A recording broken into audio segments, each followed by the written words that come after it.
आज हम बात करेंगे प्रश्नावली नंबर 10, 11, 12 और 13। उसका जो बेसिक है उसके बारे में हम चर्चा करेंगे। प्रश्नावली नंबर 11 और 12 इन दोनों में एक तो लगती है सर्वांग समता और एक है समरूपता।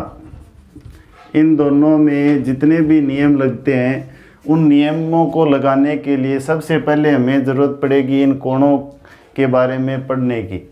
तो ये प्रश्नावली कुल मिलाकर है हमारे पास 20 नंबर की। 20 नंबर में इसमें 6 नंबर के भी प्रश्न आते हैं, 3 के भी आते हैं, 2 के भी आते हैं और 1 नंबर के भी इसमें प्रश्न आते हैं। ज़्यादातर इसमें 6 नंबर, 3 नंबर और 1 नंबर के प्रश्न ही पूछे जाते हैं। तो प्रश्नावली जो 11 और 12 है इसमें से तो 6 नंबर का क्वेश्चन आएगा। बची नंबर जो ये 10 और 13 है उसमें से आपका 1 और 3 नंबर का क्वेश्चन आएगा। और 11 नंबर जो प्रश्नावली है उसमें भी एक 3 नंबर का क्वेश्चन आता है। अब जो हमारे पास बेसिक टॉपिक है वो है एकांतर कोण, शीर्षाभिमुख कोण, संगत कोण, सरल कोण, पूरक कोण, संपूरक कोण, रेखिक कोण, युग्म और एक की ओर के अंतः कोण। इम्पोर्टेंट जो टॉपिक है वो है एकांतर कोण, शीर्षाभिमुख कोण, संगत कोण। कोई भी सर्वांग सम या समरूपता के लिए ये 3 चीज़ें ज़रूरी है। ये सिद्ध करने में हमारे बहुत ही ज़्यादा काम में आएगी। इसके अलावा रेखिक कोण, युग्म काम में आएगा और एक की ओर के अंतः कोण भी काम में आएंगे। तो इनके बारे में हमें जो चर्चा है वो अभी करनी है। तो सबसे पहले बात करते हैं एकांतर कोण की। पहला हमारा टॉपिक है एकांतर कोण। एकांतर कोण मैं आपको इसमें ज़्यादा परिभाषा वगैरह आपको नहीं बताऊंगा, सीधा आपको ऐसे पहचान करनी बताऊंगा कि एकांतर कोण कैसे ढूंढते हैं। एकांतर कोण के लिए आपको आकृति ध्यान में रखनी है जेड। जहाँ पर भी जेड आकृति होगी वहाँ पर एकांतर कोण बनेगा। अगर ये थीटा है तो ये भी थीटा होगा, ये 30 डिग्री है तो ये 30 होगा, ये 60 है तो ये 60 होगा। अब जेड आकृति कहाँ पर बनती है? जब कोई 2 समांतर रेखाएं मान लेते हैं एल और एम, इसको एक तिर्यक रेखा इस प्रकार से काटे।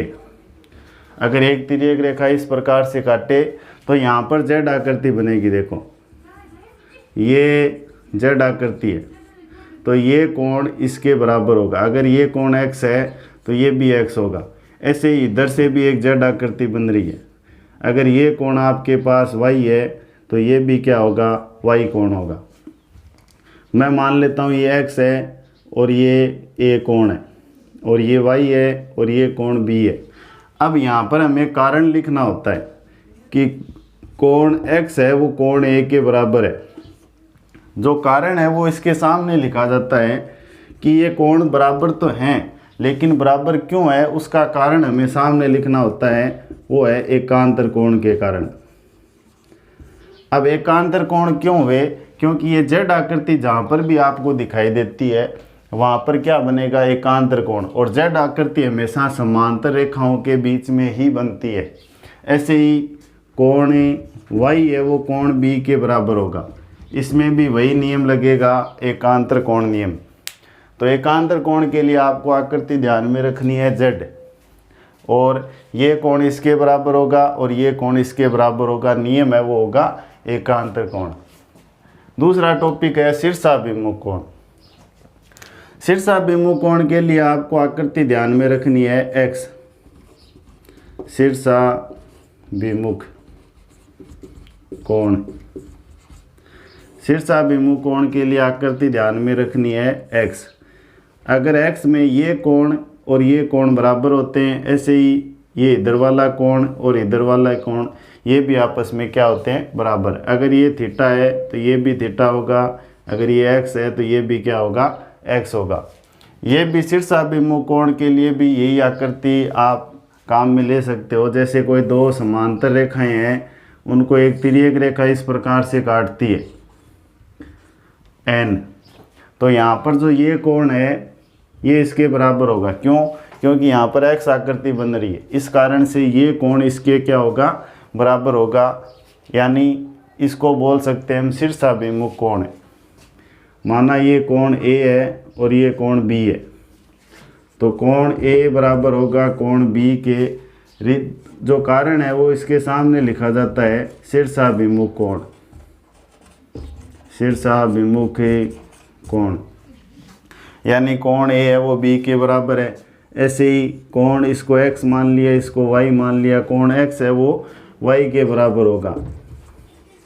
इसको भी हम क्या बोलेंगे, शीर्षाभिमुख कोण। ऐसे ही यहाँ पर भी ये कोण इसके बराबर होगा और ये कोण इसके बराबर होगा। ये भी यहाँ पर कौन सा नियम काम करेगा, शीर्षाभिमुख कोण। तो हमें शीर्षाभिमुख कोण में आकृति ध्यान रखनी है x और इसमें ध्यान रखना है z।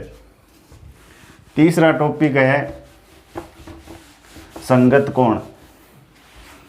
संगत कोण क्या होते हैं, वो भी समांतर रेखाओं में ही बनते हैं। तीसरा टॉपिक है संगत कोण। संगत कोण क्या होता है, दो समांतर रेखाएं हैं L और M, इसको एक तिर्यक रेखा N इस प्रकार से काटती है, तो ये ऊपर वाला कोण और ये ऊपर वाला कोण बराबर होगा। अगर मैं इसको x मानूं और y मानूं तो कोण x बराबर है कोण y, इसको हम बोलते हैं संगत कोण। मतलब एक साइड अगर ऊपर है तो वो ऊपर होने चाहिए और एक साइड में होने चाहिए। ऐसे ही ये कोण इसके बराबर होगा। अगर इसको a और इसको b माने तो कोण a बराबर कोण b होगा, कारण है वो होगा संगत कोण। तो संगत कोण के लिए एक साइड के देखने हैं, संगत का मतलब साथ वाले कोण। तो कोण a है उसका साथी b है, x का साथी है y, तो कोण x बराबर y होगा, कारण हमने सामने लिख दिया संगत कोण। चौथा टॉपिक है सरल कोण। सरल कोण, इसका दूसरा नाम है ऋजु कोण। सरल कोण होता है कोई भी सीधी लाइन है, जैसे मान लो AB एक रेखाखंड है, इसका कोई पॉइंट है B, यहाँ पर जो पूरा कोण बनता है वो होता है 180 डिग्री, और इस 180 डिग्री कोण को हम क्या बोलते हैं, सरल कोण। यानी जो सरल लाइन है उसके ऊपर जो पूरा कोण बनता है इसको बोलते हैं हमें 180 डिग्री, यानी सरल कोण। और एक बिंदु पर बनने वाले कोण, यानी ये बिंदु है, इन पर जितने भी कोण बनते हैं उन सभी का जो योग होता है, उन सभी का योग होता है 360 डिग्री। ये अलग ही है, जैसे चाहे बिंदु मान लो या कोई वृत्त है, उसका केंद्र है तो उस पर जितना कोण बनेगा वो 360 डिग्री का होगा। लेकिन एक सरल लाइन है उस पर हमेशा 180 डिग्री का कोण बनता है, जिसको हमें सरल कोण या ऋजु कोण बोलते हैं। अगला 5 नंबर टॉपिक है पूरक कोण। पूरक कोण होता है कि दो कोणों का योग 90 डिग्री हो। 5वां टॉपिक है पूरक कोण। पूरक कोण क्या होता है, जैसे दो कोण है, मान लो आपके पास x और y, अगर इन दोनों का योग 90 डिग्री है तो इन दोनों कोणों को आपस में हम पूरक कोण बोलते हैं। जैसे मान लो एक कोण आपके पास 30 डिग्री है, दूसरा 60 डिग्री है, तो ये एक दूसरे के पूरक कोण है। क्यों? क्योंकि दोनों का योग 90 डिग्री है। ऐसे ही मान लो आपके पास एक 40 डिग्री है, दूसरा 50 डिग्री है, ये भी पूरक कोण है क्योंकि 90 डिग्री इन दोनों का योग है। ऐसे ही छठा टॉपिक है संपूरक कोण। संपूरक कोण, संपूरक कोण क्या होता है, संपूरक होता है दो कोणों का योग 180 डिग्री। दो कोणों का योग 180 डिग्री। जैसे आपके पास एक 100 डिग्री का है और दूसरा 80 डिग्री का है, ये एक दूसरे के संपूरक कोण कहलाते हैं क्योंकि दोनों का जो योग है वो 180 डिग्री है। जैसे मान लो आपके पास एक 90 और दूसरा भी 90, तो भी इनको आप संपूरक कोण बोल सकते हो क्योंकि दोनों का जो योग है वो 180 डिग्री है। ये हो गए पूरक कोण और संपूरक कोण। आगे हम बात करते हैं रेखी कोण युग्म। ये बहुत ही ज़्यादा इम्पोर्टेंट है, आपके लगभग क्वेश्चनों में ये कहीं ना कहीं यूज होगा। 7वां टॉपिक है रेखी कोण युग्म। रेखी कोण युग्म, ये क्या होता है, कोई भी सरल रेखा है उसमें अगर किसी बिंदु पर एक लाइन है, रेखीय कोण युग्म है, अगर कोई भी ए बी रेखाखंड है उसका बिंदु सी है, यहाँ पर कोई एक दूसरी लाइन है सी डी, यहाँ पर आपको दो कोण बनते हुए दिखाई दे रहे हैं एक्स और वाई, तो इन दोनों कोणों का योग हमेशा 180 डिग्री होता है। क्यों? क्योंकि एक सरल रेखा होती है उस पर 180 डिग्री का कोण बनता है। तो ये ए बी सरल रेखा है, इसको सी डी यहाँ बिंदु सी पर प्रतिच्छेद कर रही है, तो इन दोनों का जो योग है वो 180 डिग्री है। इसी को ही हम रेखीय कोण युग्म बोलते हैं। जैसे मान लो आपके पास इस प्रकार से दो समांतर रेखा एल और एम और ये एन तिर्यक रेखा है, तो यहाँ पर दो कोण हैं ए और बी, इन दोनों का योग होगा 180 डिग्री। कोण ए प्लस कोण बी बराबर है 180 डिग्री। इसको हम क्या बोलते हैं? रेखीय कोण युग्म। रेखीय के कोण युग्म। तो रेखीय कोण युग्म के लिए आपको इतना ही ध्यान में रखना है, एक सीधी लाइन देखनी है और उस के दोनों साइड कोण बन रहे हैं, उन दोनों का जो योग होता है वो 180 डिग्री होता है, जिसको हम बोलते हैं रेखीय कोण युग्म।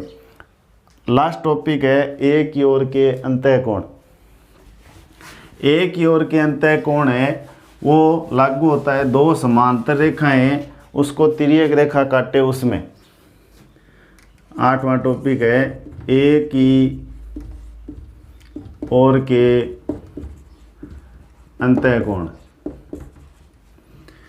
अगर आपके पास दो समांतर रेखाएं हैं एल और एम, इसको एक तिर्यक रेखा एन इस प्रकार से काट रही है, तो ये कोण और ये कोण अगर एक्स है और ये वाई है, तो इन दोनों का जो योग है वो होता है 180 डिग्री। कोण x प्लस कोण y बराबर होता है 180 डिग्री। कारण लिखना है ए की ओर के अंतः कोण। ए की ओर के अंतः कोण मतलब कोई भी दो समांतर रेखा है उसके एक साइड में जो दोनों कोण हैं उन दोनों का हमेशा योग 180 होता है। इसका नियम है वो है ए की ओर के अंतः कोण।